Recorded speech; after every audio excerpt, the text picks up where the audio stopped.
Reset. Hola, bienvenidos a Reset. Yo soy Igor, estamos una vez más aquí experimentando las entrevistas en línea y hoy me acompaña alguien que conozco de hace muchos años, con quien he tenido ya un acercamiento relacionado a esto precisamente de la entrevista. Su nombre es Yahari, es maestro de yoga, es muchas cosas, voy a dejar que él se presente, pero quiero agradecerle que esté aquí y agradecerles a ustedes que nos estén escuchando. Bienvenido, Yahari. Muchas gracias. Yo te voy a empezar por hacer una pregunta para poder situarme. ¿Por qué lo llamas reset? Mira, Reset es un nombre que me vino después de estar pensando en varias cosas. Es una lluvia de ideas. Quería algo que fuera relacionado con el trabajo en sucio, con algo en progreso, con algo no muy editado. La idea de Reset me vino después de mucho tiempo de estar haciendo estas lluvias de ideas y decir, bueno, no, yo quiero un nombre que me funcione en varios idiomas, porque si después hago una entrevista en otro idioma, en francés o en inglés, que son los idiomas que hablo, por ahora, pues me gustaría poder tener un nombre que funcione en todos. Y el nombre Reset en sí lo pienso porque, bueno, resetear algo, volver a iniciar algo, yo siento que lo que pasó este año pasado, en 2020, lo que empezó a pasar, o lo que más evidentemente se sintió, es que algo está empezando a cambiar en el mundo y no creo en esta idea del mundo como progreso eterno, más bien creo que es un balanceo eterno y creo que en muchos aspectos estamos regresando a algo que como humanidad ya sabíamos. Entonces creo que hay un reajuste y pues vamos a sacar cosas del pasado, muchas de ellas. Muy bien, muy bien. Bueno, yo soy Yehari Singh. Este es mi nombre de yogi. Y como lo dijo Igor, y después voy a entrar un poco en materia de por qué estamos haciendo esa sesión. Eh, yo hice muchas cosas en mi vida, como lo ha mencionado, desde ser mensajero, voceador de periódico en la calle cuando yo era estudiante y muchas cosas más, ventas de puerta en puerta, o sea, todos los trabajos que odiaba, por cierto, porque no ganaba más dinero, era muy aburrido, todo, pero había que comer. Trabajé también en la AFP, que es la Agence France Presse, en la noche sacando ya no me acuerdo cómo se llama, los stencils, eran en esa época, ¿no? Cuando las agencias no había fax, no había todo esto. Después también estuve de maestro en la Universidad Michoacana, en San Nicolás, maestro de filosofía. Tuve mi propio negocio de alimentos naturales durante varios años. Trabajé en los 90 en la industria de telecom de datos hasta llegar a puestos muy altos en el grupo económico más grande de México. Y desde 2002 me dediqué esencialmente a yoga, a la expansión de las enseñanzas de yoga, de Kundalini Yoga en especial, y eh, este eh, eh, y al coaching y a la sanación, a todas esas ondas que la gente nos ve como raros, pero que tiene que ver con, con la sanación del alma y cómo ser más consciente. Y es muy padre y la verdad tengo pues ya casi 20 años nada más dedicándome a ese tipo de cosas. También organizo conciertos de los cantantes más famosos, digamos, del medio de yoga, del medio de mantras y todo. Esa es una presentación muy fría mía y justamente el tema de hoy que queríamos platicar y que Igor, estamos en una sociedad muy rara, ¿no? De escribir un libro donde cuento mi vida, pero después de haberla escrita, porque ya está escrito, digamos, lo esencial, y yo diría lo esencial, pero a lo mejor lo superficial, llega la gran pregunta, ¿para qué chingados, no? Por eso quería que tú hicieras la presentación y por eso no ahondé mucho. Creo que los detalles de tu vida yo los conozco bien, ya te llevo entrevistando un buen rato, precisamente es a lo que me refería, ¿no? Ya hace unos ¿No te años estás que... aburriendo un poco? tienes bonita voz, Yajari. Ay, sí, Pero ya me llevo un vas a rato, seducir, ¿no? llevo un rato ya escuchándote, conociendo tu vida, tus detalles, aspectos muy fuertes que has vivido que no quiero revelar porque primero no son el tema de la conversación de hoy y segundo pues son parte del libro precisamente, ¿no? Sí. Pero bueno, conozco tu vida, sé por todo lo que has pasado, me identifico en muchas cosas, otras no, por personalidades o por la época, evidentemente. Pero lo que nos ha sucedido, bueno, en lo que estamos, en el punto en el que estamos, es que hay, como tú dices, mucho material que es la estructura de tu vida, es los hechos como han sucedido.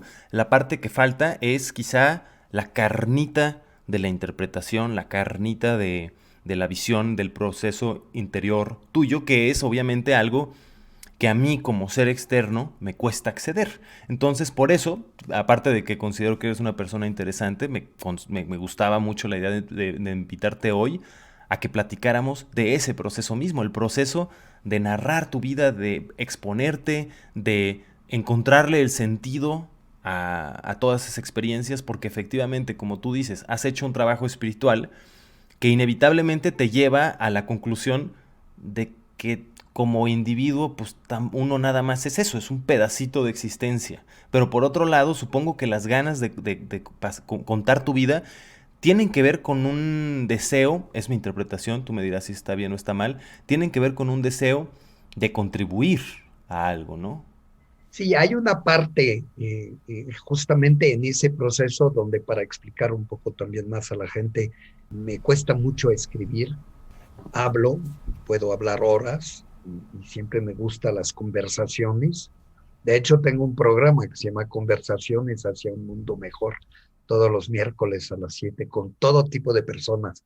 Y cuando me hablaste de ese proyecto de Reset, ahorita dije, pues está muy parecido, Es porque parecido. no son entrevistas, son conversaciones y son de muchas profesiones diferentes, experiencias diferentes. Tuvimos un arquitecto urbanista, tuvimos una doctora ayurvédica. eh, este miércoles vamos a tener un cuate muy ligado a la onda del renacimiento mexicano. O sea, son cosas muy diferentes y como todas esas cosas, esos, como el diamante, ¿no? De las conciencias, cómo va contribuyendo de un modo u otro a nuestra evolución y a nuestra vida humana y cómo pueden contribuir de muchas maneras diferentes. No tienes que ser un yogi para contribuir al mejoramiento del mundo. Yo considero, por ejemplo, como yogi que estoy haciendo una pequeña parte. Es más, los activistas políticos, particularmente o sociales, reprochan mucho a los yogis y ustedes nada más se sientan ahí y nada más cantan y creen que con eso van a cambiar el mundo, ¿sí? Y yo les contesto, yo hago mi partecita, no creo que es todo, pero son muchas cosas. No podemos todos cubrir todo y nosotros como yogis trabajamos con el alma. Te entiendo bien, esa es mi motivación también. Sí, para regresar. Para regresar al tema del libro, que ya tenemos creo 2 años y medio con este tema, que yo pensé al principio, yo soy Aries y bueno, vamos ahí, allá, en un año ya va a estar. Y Igor justamente, que tiene más experiencia que yo en la parte de la escritura, yo escribía poemas, yo escribí, digo poeta, porque no me considero ya como un poeta anymore. Y la cuestión me decía, Igor, no, va a tomar tiempo, después se toma un chingo de tiempo para revisar, tomar todo lo que hice. Y dije, a lo mejor pues está bien ese ritmo. Y después me lo volvió a mandar y me dijo, ¿qué piensas? Yo lo leí y ahí es cuando empezó toda la crisis, ¿no? La crisis del que escribe, Antes de que te enviara yo ese manuscrito, tú no habías sentido Para nada, esta, yo dije, ¿no? no, piece of cake, le ponemos algunos y todo, y Que cuando lo quizás es volví a mejor, pero no. leer, sentí, la verdad, hay que hablar de la experiencia real del escritor, que no soy, pero es como si yo lo escribiera, porque yo lo estoy contando y tú tienes esa gran humildad de aparecer como el que instrumenta lo que se da a través de un estilo y algo que yo no tengo, ¿no? Pero la gran crisis es el vacío que sentí. Sentí como una especie de baby blue, ¿no? Una especie de depresión, de decir, puta, ¿eso es tu vida? Una depresión postparto. En 100 páginas, mi vida para mí es muy rica. Yo estoy muy feliz de mi vida a pesar de haber vivido muchas cosas terribles que, como lo digo en el libro, creo, no sé si lo digo, no me acuerdo, pero comparado con los sufrimientos, por ejemplo, de los refugiados de Siria, lo que viví es piece of cake, o sea, realmente no es tan grave, ¿no? Pero existencialmente sí es grave. Y después llegamos al siguiente paso que te dije, hazme un pequeño resumen, ¿no? De cada... Mi miedo De cada capítulo. era Ujú. meter cosas en los capítulos que en otros capítulos aparecerían y de duplicar y de hacer ese tipo de trabajo. Pero realmente el miedo profundo era un miedo existencial de gran vacío, de un gran vacío que no entiendo. Y por eso te recomendé esa película que no me acuerdo cómo se llama, Sunshine, Shadows of the Sun o algo así, ¿no? que es una película que tiene lugar en Italia, es sobre la impotencia, porque es una impotencia, ¿no? Del actor principal, que es un escritor y que fue un escritor de mucho éxito, lo que no fui yo, pero que después de esa última novela se le muere la esposa y ya no escribe. Y me sentí muy identificado por varias razones con esa película. Uno, porque yo dejé de escribir poesía cuando se me murió mi primera hija, ¿no? Mi primera hija muere, no puede respirar, no pudieron mantenerla viva y fue una catástrofe en mi vida que después descubrí que fue una bendición, pero eso lo pude entender con el tiempo. Se muere mi hija y dejo de escribir poesía. Escribí desde ese año 1977, escribí probablemente como 4 o 5 poemas, nada más. Y entonces me sentí muy identificado. Y después, cuando ese escritor, después de que un contratista de una editorial que viene desde Londres y que quiere lanzarlo, y ese joven lo pica, le dice, y finalmente ese escritor que tiene un pinche carácter carácter terrible, que lo manda a la goma y todo, pero el otro está, el contratista editorial que está empujado por su jefe, va, ve, y finalmente pasa otra escena que a mí me conmovió mucho porque ese escritor tiene 3 hijas como yo, ¿no? Tuve 4, la primera se murió, como les dije, pero tuve 3. Y cuando vuelve a escribir finalmente, porque lo joden mucho y porque de pronto le nace la cuestión, y tiene a sus 3 hijas que dicen, por fin ya nuestro padre ya no va a joder, ya no va a estar molestando, porque tiene un pinche carácter que olvídate, que no, ¿Eso te identificaste tú también? ¿Tú también te ¿cómo? identificaste con eso? ¿Crees que tus hijas estarían felices de que dejes de joder? No creo que tengo una excelente relación con mis hijas, muy frenteada, Muy frontal. no sé, esas mis 3 hijas. Sí, por cierto que aquí no mencionamos, bueno, Yahari es francés, como pueden oír, tiene un pequeño acento, entonces por eso Un pequeño acento francés. francés, no, hablas muy bien español, pero de repente hay algunas La palabritas. Llevas, entonación, yo lo que llamo el alma de la frase, el fraseo es todavía francés. Yo cuando sí. me escucho me espanto. No, pero hablas muy bien, solo son detalles donde la gente nota algo raro. Entonces, te llevas muy bien con tus hijas, pero eso te resonó, Sí, me esa relación. resonó ese amor de las hijas por el padre. Cuando mis hijas ven que yo estoy bien, están felices, ¿no? Entonces, también me identifiqué, pero entré en crisis otra vez, o sea, era una crisis latente y ahora se manifestó la crisis al ver esa película. Inmediatamente le escribí a Igor, le mandé un mensaje, tienes que ver esa película y vas a entender por qué. Entonces sí entendiste un poco por qué, ¿no? Creo que ya había entendido antes de ver la peli. La peli me ayudó en muchos aspectos, pero creo que ya había entendido la parte, yo creo que te lo mencioné.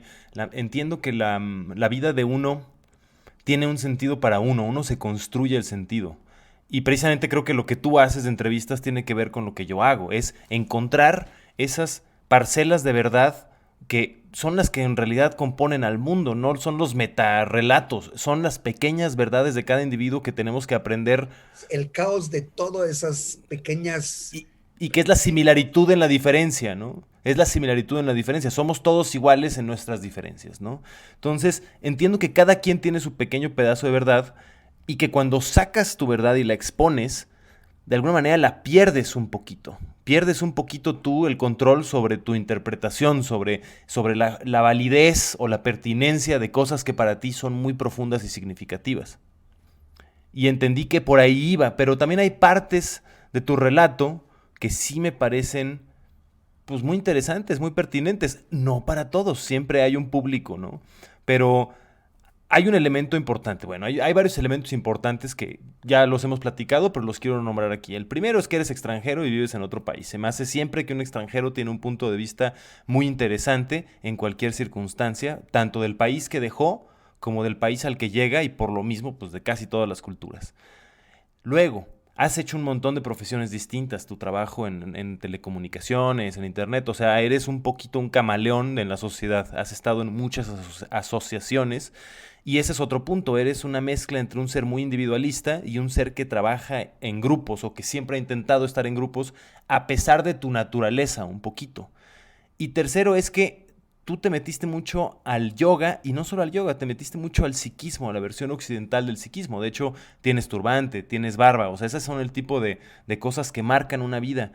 Esos elementos son súper interesantes de por sí, pero además esta comunidad en la que tú te desenvolviste y te desenvuelves todavía desde hace décadas, ha estado muy agitada en los últimos años, en este año en particular, ha Este estado en unas año convulsiones. fue terrible y Ujú. justamente es una de las cosas que ya sabes, quiero añadir un capítulo adicional, además de todas las cosas que quiero añadir, que se está gestando de qué es esa crisis cuando te das cuenta que tu maestro no era lo que tú pensabas Ujú.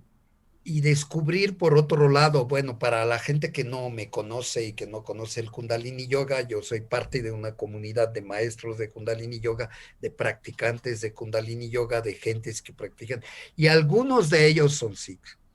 Y tuvimos un maestro que también Igor lo conoció, es un maestro saturniano, un maestro fuerte, un maestro con el cual yo aprendí muchísimo. O sea, él me salvó la vida, literalmente, ¿no? Entonces no puede ser más que reconocido con él. Pero después, no voy a entrar en el detalle, pero empezaron a salir escándalos, no de dinero, pero de mujeres, para no entrar en detalles, y de abusos, ¿sí? Y entonces yo, como la mayoría de la gente en nuestra comunidad, entré en shock. No dude que haya tenido sus amoríos y todo, pero cuando ya se habló de cosas de abuso y todo, también reflejé en mis propios abusos, porque muchas veces cuando tú te vuelves un poco poderoso, entre comillas, no quiero decir que soy muy poderoso, Cuando tienes algún poder. tengo algún poder gracias a la práctica de Kundalini, gracias a que estoy fiel a mi camino desde hace 40 años. Tengo mucha gente que me pregunta, me habla y todo. Tengo una relación de maestro-alumno y sí descubrí también en mí mi parte oscura en el cual no me daba muy inconscientemente particularmente en mi relación con mi segunda mujer, que era mucho más joven que yo, ¿sí? Descubrí que había una asimetría en el poder de los dos, ¿no? Y que ella era, sí, algo vulnerable y yo me enamoré perdidamente de ella y entonces hice todo para seducirla y usé todos los cartuchos de en mi poder, obviamente. Esto ella me lo reprocha ahorita, está viniendo después de 6 años, ya no está con ella, pero eso es lo que pasó y es... Pero eso, por ejemplo, eso no había sucedido. Ni lo de Yogi Bayan, me refiero, lo del maestro, no había sucedido cuando tú y yo nos planteamos la primera vez escribir este libro, cuando lo empezamos a escribir. Y lo de tu segunda mujer sí había sucedido, y ese es otro elemento súper interesante. Pero también lo que no había sucedido cuando empezamos a hablar es la fuerza de las reivindicaciones femeninas y la transformación en el discurso general. Entonces, todos estos elementos vuelven tu historia más problemática de una, pero también más, no sé si más pertinente, pero ciertamente más interesante. O sea, hay una historia ahí, una lección. Creo que cuando hay honestidad e integridad tampoco darse de golpes de pecho y todo eso, pero de reconocer tu proceso y tu camino intelectual, existencial, emocional, etcétera. Yo creo que siempre es interesante compartirlo si lo haces con integridad, porque mucha gente se va a ir identificando y a lo mejor van a ver cosas que no hubieran visto si no se les hubiera compartido ese tipo de experiencias. Entonces, a mí la crisis con mi maestro, yo siempre hice un video sobre esto, no sé si lo viste, el video que hice sobre la cuestión de Yogi Bayan, hice un video que dura 1 hora con mi equipo, además lo hicimos entre varios, ¿sí? Primero hablaron ellas, las que trabajan conmigo, y después yo hablé, ¿sí? Y dije, yo me sentí, porque fue un duelo muy fuerte primero, o sea, para resolver en mí esa problemática con mi maestro, pues me tomó meses. Además, al mismo tiempo que el COVID y todo se fue añadiendo y entonces yo me considero como privilegiado, vivo solo, entonces el COVID no me afectó tanto, hasta puedo decir los días de Navidad la pasamos en familia con mi ex y dos de mis hijas, su marido y todo, a todos les dio COVID menos a mí. O sea, eso quiere decir que por otro lado tengo un sistema inmunológico bastante bien y ahora ya me vacuné y claro, todos los antivacunas me están gritando, ¿cómo te puedes vacunar? Ya. Esos son asuntos de redes sociales que también me gustaría tocar ese punto. Las redes sociales cada vez están tomando más fuerza y cada vez hay más polarización desde las posturas. Es horrible, es Tiene horrible. que ver con lo que decimos, por eso es que una historia, una biografía, por más, es más, entre más problemática es, más puede servir precisamente como un puente, una voz en la que tienes un punto medio, en que tienes Exactamente, yo lo que todas estas quiero, versiones. tanto así como los fifís y los chairos, o sea, yo, por ejemplo, de AMLO nunca me gustó AMLO, pero encuentro los fifís, o sea, los que se llaman fifís o neoliberales o conservadores, también están muy tontos con yo creo que hay muchas críticas que son muy clasistas, ¿no? Y eso no queda, pero tampoco soy pro, ¿no? O sea, yo creo que hay que ir en la mitad y eso es lo que hace tu originalidad. O sea, cada persona, como lo dijimos al principio, somos diferentes y tenemos posturas y pensamientos más que postura. Yo siento que cada vez más con la edad vas dejando las posturas, no tienes postura, tienes pensamientos y además un pensamiento que evoluciona. Entonces, cuando pasó eso, lo de mi maestro, yo dije en ese video justamente que te cuento, ¿sí? Te puedo mandar el link si lo quieres ver. Sentí que era como el hijo de Pablo Escobar, ¿no? El Tú. hijo de Pablo Escobar siguió, que a los 20, 22 años descubre que su padre es un asesino que mató a no sé cuántos miles de gentes y él ama a su padre. Y se me hizo su postura de ese hijo una postura muy, muy honesta, diciendo, pues yo amo a mi padre, sigo amando a mi padre, pero me doy cuenta que fue un personaje terrible.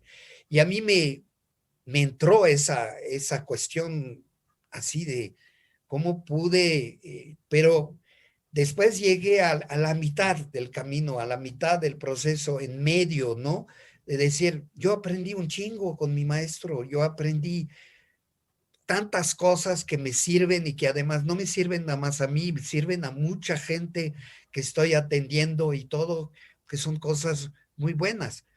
Él mismo decía, no pongas a ningún middleman entre tú y Dios, ¿no? Él mismo lo decía, ¿no? No sigas al maestro, sigue a las enseñanzas. Él lo repitió y es lo que me ayudó mucho en ese proceso de llegar. Me tomo como 5 o 6 meses llegar porque hay gente que mandaron toda la fregada, hay otra gente que dice, no es cierto, no es cierto, nunca pasó. Claro que sí es cierto, ¿sí? Claro que sí es cierto. Y tampoco mandas toda la goma cuando una enseñanza como el Kundalini Yoga me ha dado tanto en mi vida y le ha dado a tanta gente. Entonces, ese último capítulo quiero un poco hablar de todo ese proceso interno, muy doloroso, además compartiendo el dolor de todas esas personas que fueron abusadas de un modo u otro, pero como yo lo cuento en ese video, yo también fui abusado, yo fui violado, lo cuento en mi libro, ¿no? A los 17 años. Entonces, yo sé el proceso que toma haber sido abusado y cómo vas eh, procesando todo y cómo vas superando todas esas experiencias. Y la voluntad en ese libro, como tú dijiste, es un poco compartir, pero me entra esa inseguridad, es una pregunta más bien existencial. ¿Para qué fregados? O sea, ¿para qué contar todas esas historias? Yo sé que a algunas personas les va a servir en la vida, que realmente eso me gusta, me parece bien, que les va a servir, que siempre, o sea, la filosofía que puedes sacar como conclusión ética del libro de mi antibiografía, ¿no? Me sirve de algo, puedo aprender y puedo salir siempre adelante y siempre voy a ser victoriosos, ¿no? En nuestra práctica existe una palabra que es fate, que Fate. es una Ujú. palabra que viene del árabe, ¿no? Es una palabra en la India que quiere decir victoria, ¿no? Siempre vas a salir victorioso. Y si sirve a esa misión de hacer que la gente sienta que hay un velo de esperanza y que pueden salir adelante de las situaciones más terribles, más fuertes, como la muerte de un hijo, como una violación, o sea, siempre puedes salir adelante. Y eso creo que más todavía en México, en donde tenemos tendencia en México a quedarnos en la psique del Hay sufrimiento. una identificación con la derrota, definitivamente, en este país. Entonces, si les puede servir, pero al final de cuenta dices, ¿es necesario hacerlo? O sea, me entra así como una cuestión, ¿realmente es lo que yo quiero? ¿Es la manera como quiero expresar todo esto? Porque lo hago compartiendo mis clases y mi cuestión, porque mis clases no son tomadas de un libro y dice la enseñanza, son tomadas de a través de mis 40 años de práctica, cuál ha sido mi experiencia y cómo la puedo compartir, ¿no? Entonces creo que es lo que falta en el libro, todavía se cuenta todo, se anecdotiza todo, pero falta lo que tú dijiste al principio de esta plática, falta la parte donde, ¿cuál es la lección de todo esto? ¿Cuál fue mi lección?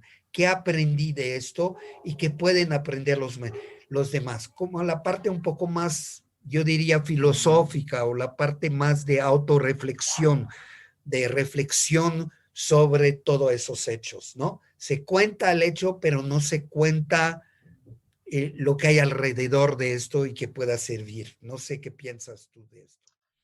Sí, te entiendo. A mí me parece que El proceso que hablas con el maestro, en efecto, hay una parte parecida que uno tiene que hacerse consigo mismo también, ¿no? De decir, esto es lo que viví y hay todas estas inconsistencias y me tengo que perdonar. O sea, precisamente tú lo dijiste, Yogi Bayan siempre hablaba de que no tengas un middleman, que tú seas el maestro, tu maestro. Y en ese sentido, bueno, tú eres tu maestro, Yahari, ¿no? Y tú como tu propio maestro tienes también que perdonarte a ti en un aspecto. Y creo que el proceso de escribir el libro y de contar la historia es una parte de perdonarte, me parece a mí. Porque una cosa es que tú tengas la capacidad de darle sentido a esto y de utilizarlo y de contarlo donde, en momentos, en clases, en conversaciones, donde tú tienes el control, donde tú tienes la posibilidad de enmarcar una anécdota o una enseñanza dentro de algo. Y otra cosa es que lo expongas y que te expongas.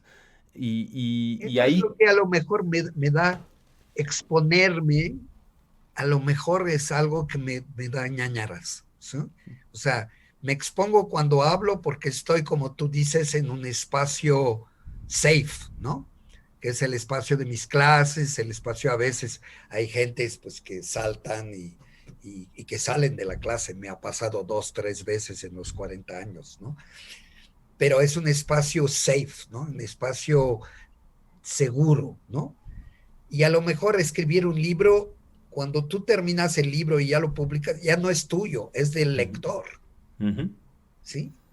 Y el soltar tu vida a un lector es un poco el tema, ¿no? El tema de, hijo, voy a soltar mi vida y ya la van a hacer camote o lo que sea, Sin contexto, tal o vez. van a agarrar el libro, lo van a poner sobre la taza del baño ahí, la taza para leerlo cada vez que están cagando.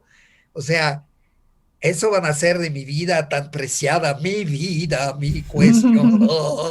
No, y la vas a planar, la vas a hacer plana, porque obviamente tu vida está rellena, cada momento que vives, todos los demás momentos que has vivido también están presentes ahí, en cada instante.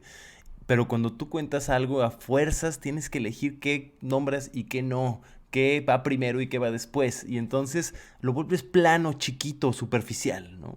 Sí, Y eso... ese es lo que me da un poco miedo de estar seguro de tener también la integridad suficiente como para realmente manifestar toda esa riqueza sin ser mamón, ¿no?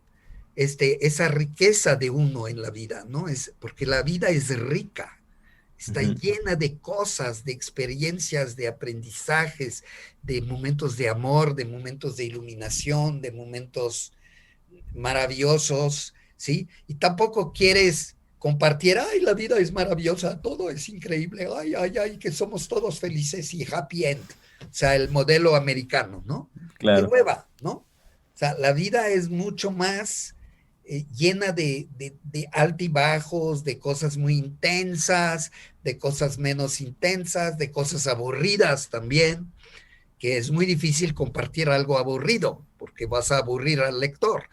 Entonces, pero son parte, ¿no? De la vida. O sea, todo es, como te decía, miles de facetas de una especie de diamante, ¿no? En medio de los diamantes de la vida. Y entonces esto me bloquea un poquito, pero estoy orando y diciendo, Dios o universo, como tú quieras llamarlo, a mí me vale gorro, o sea, es lo mismo, la totalidad del infinito que tienes adentro de ti, ¿cuándo me va a dar la patada en el trasero para que me sienta y siga complemento a ese libro para dejar? También hay un poco la idea del legado, ¿no? Del legado para la gente que te conocieron, para la gente que te quiso, que te reconoció en la vida, para tus hijos, para la gente con la que frecuentaste y todo, ¿no? Y para la gente que no sabe nada de ti, que caen ahí en el Sanborns y de pronto ven un título que una editorial probablemente va a poner muy, o sea, lo van a vestir de algo que a lo mejor no me va a gustar, pero voy a pelear mucho, ¿no? Este, vamos a pelear tú y yo, ¿no? Pero mira, tú meditas y has meditado por mucho tiempo. Es muy parecido. Meditar, lo más difícil de meditar es sentarse a hacerlo. Ya sentado, pues ya. El chiste es estar ahí y quedarse ahí. Escribir es muy parecido y es precisamente la película que nombras, eso es lo que le pasa a este personaje. Es que tiene miedo de no tener algo que comunicar y tiene miedo, tanto miedo que no se anima ni siquiera a empezar. Una vez que inicia, empieza a salir.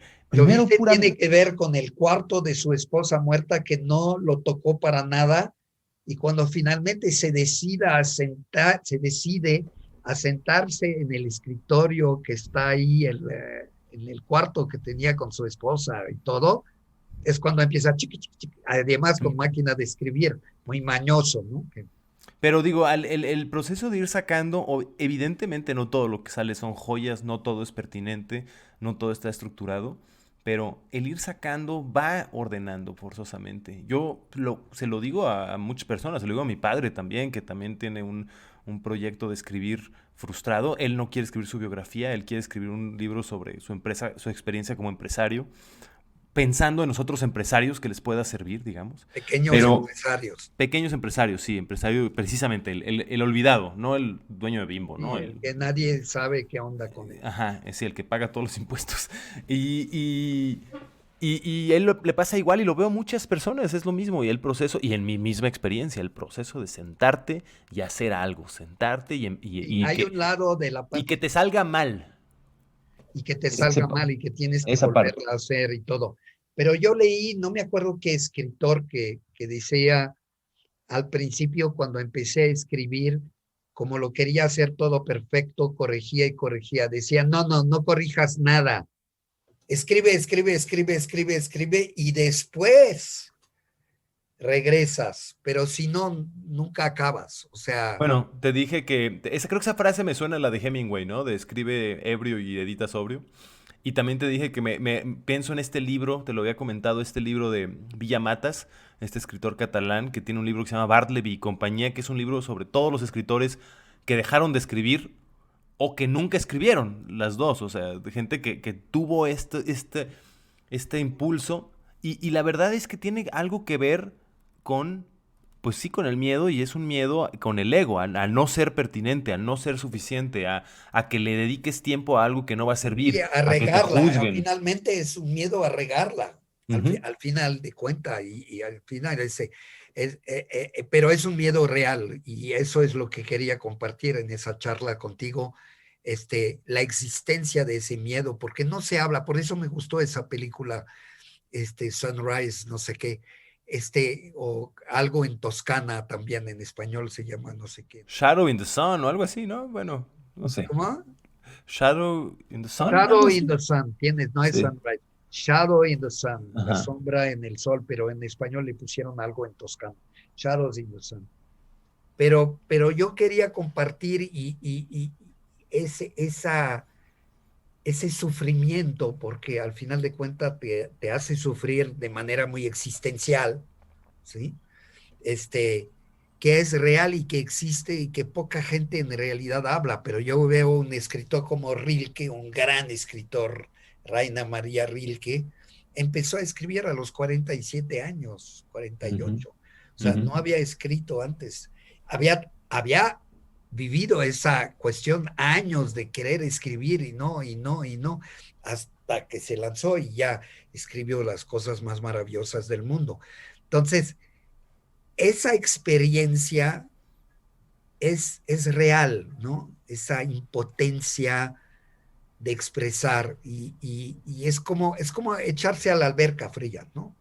¿De qué color, de qué temperatura va a ser el agua, ¿no? Entonces pones la mano, pones el pie, pero no es el impacto que va a tener si te echas a la alberca. Y a lo mejor da flojera a la gente escucharnos y escucharme de hablar de su impotencia, ¿no? O sea, sí, pues, es un viejo, ya, claro, es impotente, ¿no? 30 años.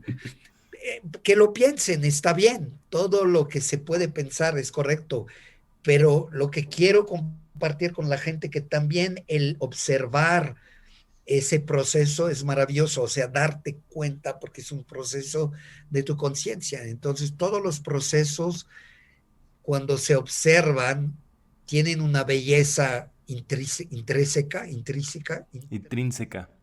¿sí? Porque es un proceso de la creación, ¿no? Tiene que ver con eso que decías de cómo la vida es rica, la vida es abundante. Si pones atención, cada instante es más de lo que puedes digerir, ¿no?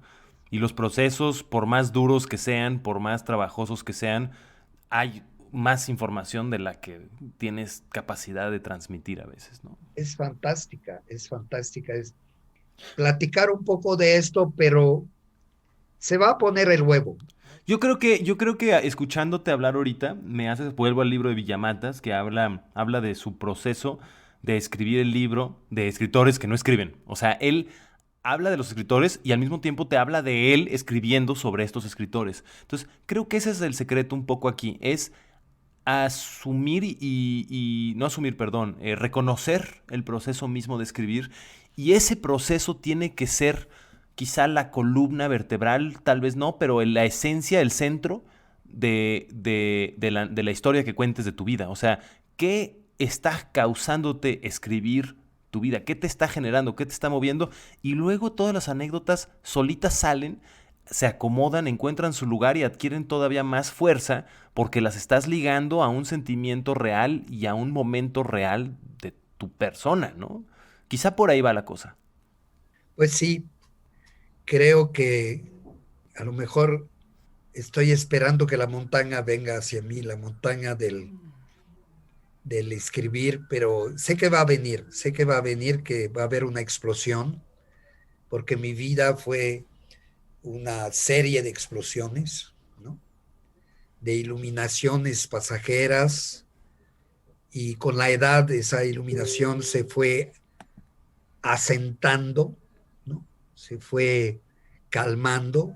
Yo estoy mucho más calmado que hace 20 años y vas disfrutando de que no pase nada, Ujú. ¿sí? No Interesante. es, ¿cómo se llama? Ay, esa cosa de que procrastination.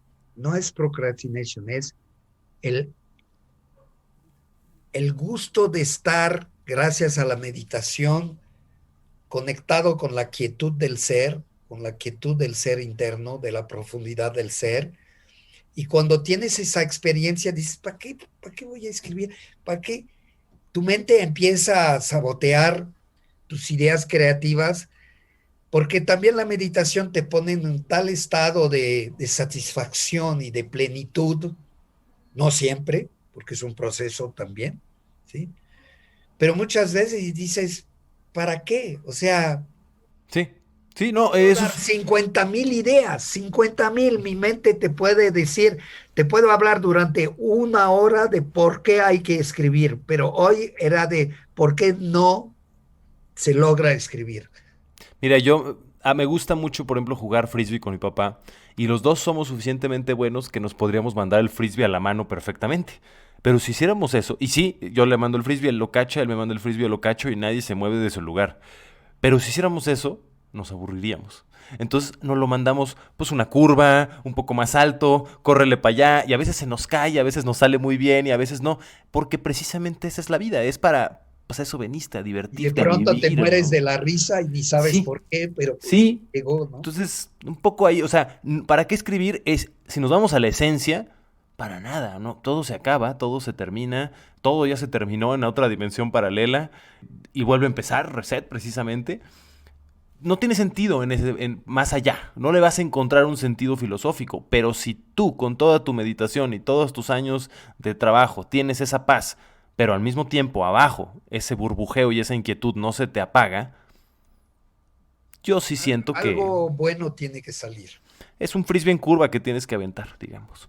Exactamente, tengo que agarrar la pelota porque me la lanzaste muy fuera de la cancha, pero dije, la voy a agarrar fuera de la cancha y le voy a contestar. Oye, Yahari, ¿y por qué mencionaste hace ratito, dijiste que tu antibiografía? ¿Por qué dirías por qué lo nombraste así? porque no es la clásica biografía de hice esto y después hice el otro y después hice un poco justamente lo quiero que sea antibiografía, así como Malraux, ¿no? Llamó esto, André Malraux, creo que escribió su biografía, se llamaba antibiografía, si no estoy equivocado. No soy ningún erudito, pero tengo algo de cultura general.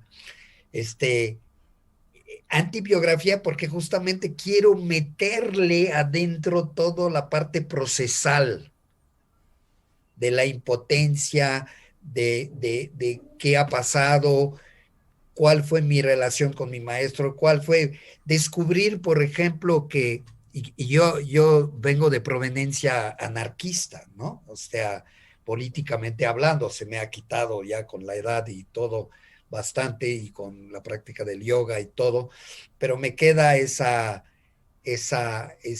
afán antitotalitario y ese gusto por la vida como viene, ¿no?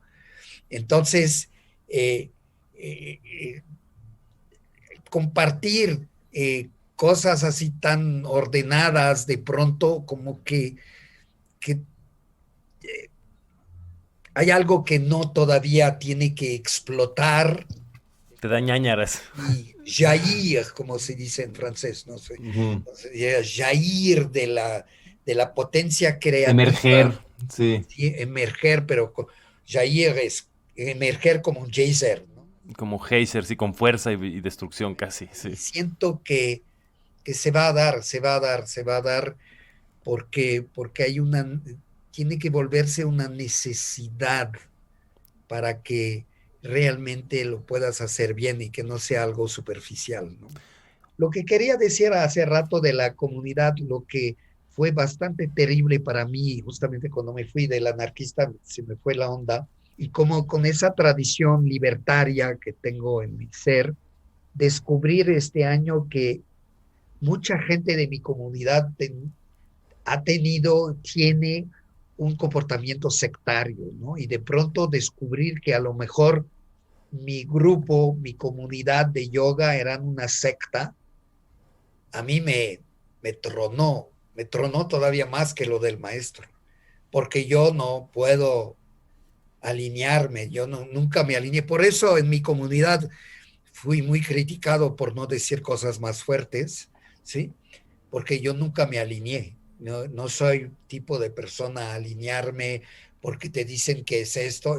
No, no, a ver, vamos a experimentar, vamos a probar, ¿sí? Yo soy de la generación del 68, soy de la generación que probábamos el LSD a ver si le seguíamos tomando, ¿no? No, no, es que el LSD es muy bueno. A ver, voy a probar y a ver si me conviene. Hasta el día que dije ya no me conviene, lo dejé, ¿no? Y la vida es así. Y probé Kundalini Yoga, me sirvió, pero hacerme creer cosas. Yo en ese sentido me siento, sí soy Sikh y en esta vida voy a seguir siendo Sikh porque no creo más que a través de la experiencia, de lo que has vivido, de la compasión, de la apertura de tu corazón y, y eso es lo que nos tiene que llevar. Y en ese sentido me siento muy compenetrado con la cultura budista, aunque hay un lado muy de rituales y todo que yo ahí no soy justamente por esa tradición libertaria, todo lo que es ritualística me da un poco de escozor, pero todo el lado de esa gran apertura del corazón y de morirse de la risa de todo, o sea, cuando tú vas a un lugar budista, los monjes ahí están muertos de la risa, se burlan de ti y todo, están muy quitados de la pena. Entonces, ese lado me súper encanta. Y en los Sikhs no es así. Tú viviste en Más Amritsar, severos, son muy sí. serios, son muy Ujú. soldados, son muy... Y el lado americano, el lado que se desarrolló en Estados Unidos, tomó algo del puritanismo gringo, entonces también es pesadón. No, el puritanismo no, no. Y además, entonces, la comunidad Sikh, Kundalini, transformada a través de la actitud puritana de los gringos, pues por eso la comunidad, por ejemplo, europea de 3HO y del Kundalini piensa bastante diferente de la gringa y la sudamericana también. tiene pensamientos y manera de reaccionar a todo lo que pasa de una manera muy diferente. Entonces, sí me provocó una crisis, pero la resolví. Estoy feliz porque resolví, porque sí fue crisis, sí fue duelo, sí fue tristeza muy profunda, sí, sí me arañó, sí, pero al final de cuentas pude pensar, no creo que así lo fue, pero fue la última lección del mismo maestro, ¿no? Váyanse a la goma, ustedes vayan y corran por ustedes mismos, no me estén fregando con mi propio karma, ¿no? Yo así lo veo igual. Yo pienso que la gran lección de esta época es dejar de esperar que haya un maestro externo que te resuelva y que por lo mismo al cual puedes culpar de tus problemas. Se trata de que cada quien... No hay que caer, Igor, en lo que muchos cayeron. Yo tengo mi maestro interno, entonces no necesito maestro. Yo creo que eso no es cierto. Yo creo que lo que pasa es que el maestro no es un dios, maestro es humano y el maestro está ahí como el maestro carpintero, te enseña a no cortarte los dedos. Sí, pero a lo que me refiero sobre todo es al hecho de esperar que sea un ser Te va a salvar. externo, el que El exacto. maestro no va a hacer las cosas por ti, no Exactamente. te va a salvar, Y también puede tener pedos él, o sea, esa es la puede otra, tener ¿no? pedos porque es Ujú. humano, pero te va a dar las herramientas que te van a permitir ahorrar mucho sufrimiento, ¿sí? Si lo Sí. quieres escuchar y eres libre de escuchar o no escuchar, pero generalmente yo mi recomendación ahí sí, cuando escoges un maestro, sigue, sigue las instrucciones, sigue la cuestión hasta que llegues a descubrir tu maestro interior. Pero eso es un proceso largo.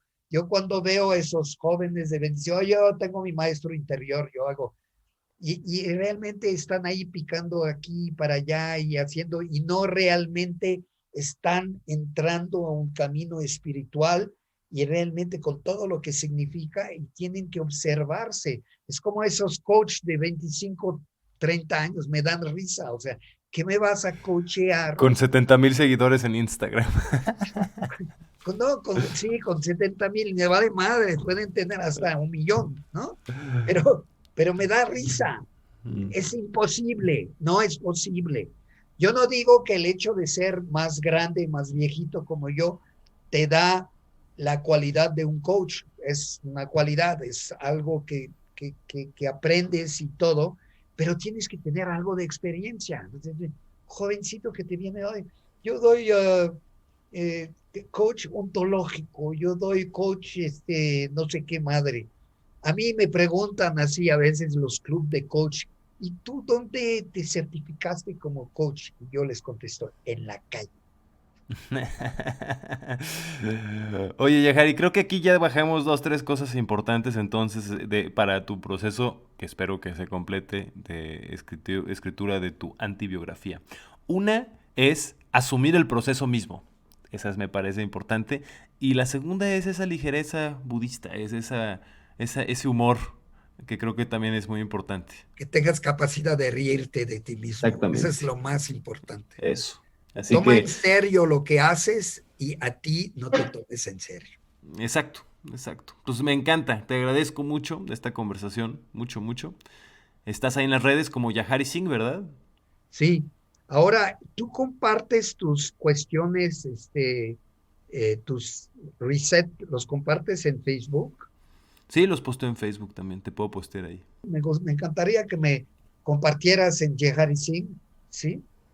Eh, eh, y en yoga somos todos, son los dos lugares donde comparto mis conversaciones para enriquecer, para que vean que hay otra gente también que no está el loco barbón ahí haciendo sus conversaciones, que hay otras gentes y jóvenes como tú. Y es para que la gente se dé cuenta que se puede hablar de todo y se puede hablar duro, yo hablo fuerte, ¿sí? Y que no hay pedos. O sea, El lado francés. claro, Franchute. Bueno, Yahari, te agradezco mucho. Te mando un gran abrazo hasta la Ciudad de México y esperemos pronto tener más novedades de ese libro. Pues agradecer mucho a mi amigo Igor Nieto de que se tome la pena de hacer esas entrevistas, esas conversaciones y me despido de todos ustedes, esperando que tengan una vida alegre, que tengan mucha fuerza y que puedan compartir con los demás todo lo increíble que cada uno de ustedes tiene. Muchas gracias, Igor, y espero que nos veamos pronto y que sigamos con terminar ese libro de la vida de un yogi. Muchas gracias, Satnam.